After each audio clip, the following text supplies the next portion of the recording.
था। 1948-45 post independence संभल की आबादी लगभग 50% थी, जो 1978 के दंगे के वक्त 38% थी, और उसके बाद अब जाके 40 साल बाद हिंदुओं की आबादी लगभग 15 से 18% संभल नगर में रह गई।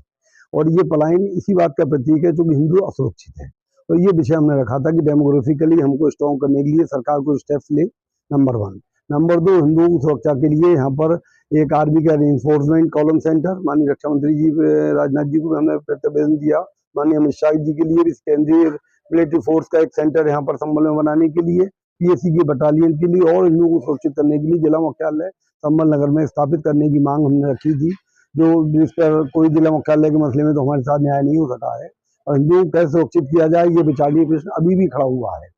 मेरा तो खुद आयोग से मैंने कहा था कि वो कौन सा मैकेनिज्म है जो रात को 10 बजे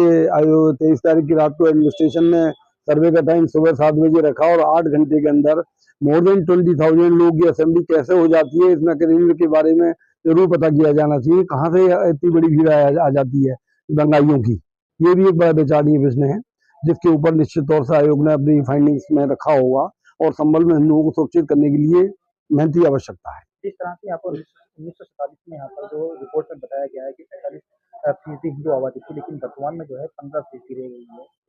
उसको लेकर क्या हिंदू की असुरक्षा की भावना देखो 1976, 78, 80, 86, 90, 92, 95 और अभी सीए पर 2019 लगातार यहाँ पर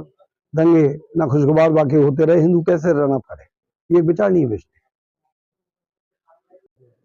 हमने न्यायिक आयोग के सामने जो बातें कही थी उनका अक्षरशः सत्यापन उन्होंने किया है। हम उनके बहुत आभारी हैं। संभल आज जिन परिस्थितियों में है और यहाँ का व्यापार बिल्कुल समाप्त हो चुका है, और यहाँ पर जो हिंदू पलायन कर चुका है, और यहाँ पर आतंकवाद और ये सबके जो आज उन्होंने बताया है, इससे स्पष्ट है कि संभल को सुरक्षा की आवश्यकता है। हम माननीय योगी जी से ये मांग करेंगे कि वो संभल के हिंदू जनमानस की सुरक्षा का काम करें, सुरक्षा को देखें, और हमें सुरक्षा का जो यहाँ पर पुलिस प्रशासनिक व्यवस्था है,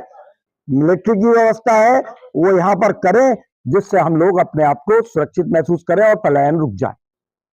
जी, ये आबादी का जो घटना बढ़ना है वो केवल और केवल उनके कारोबार और रहने सहने के ऊपर डिपेंड करता है। जैसे जहाँ रोजगार मिलता है, जहाँ उनका कारोबार चल जाए, जहाँ सुविधाजनक रह सकता है, तो वहाँ शिफ्ट हो जाता है।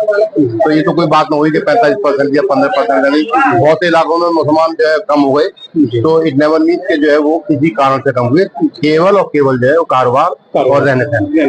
जहाँ सुविधा मिली वहाँ की जो यहाँ माइनॉरिटी में है संभल में, उनको अल्पसंख्यक दर्जा देने की मांग उठाई थी न्यायिक जांच आयोग के समक्ष। हम समझते हैं कि उन्होंने हमारे दर्द को समझा होगा और संभल के हित की बात उन्होंने माननीय मुख्यमंत्री जी के समक्ष पेश की होगी। क्या आपने सुरक्षा की मांग संभल में? क्योंकि संभल यहाँ पे संभल में हिंदू जो है वो काफी कम संख्या में है, निरंतर घट रहे हैं, और जब से ये घटना हुई है और उसमें तेजी आई है, जो घटने की संख्या है, पलायन की जो दृष्टि है, तो हमने यही मांग की थी कि अल्पसंख्यक का दर्जा दिया जाए, और जो भी अल्पसंख्यक समुदाय को जो लाभ सरकार द्वारा प्राप्त होते हैं वो उन्हें हमें प्राप्त हों।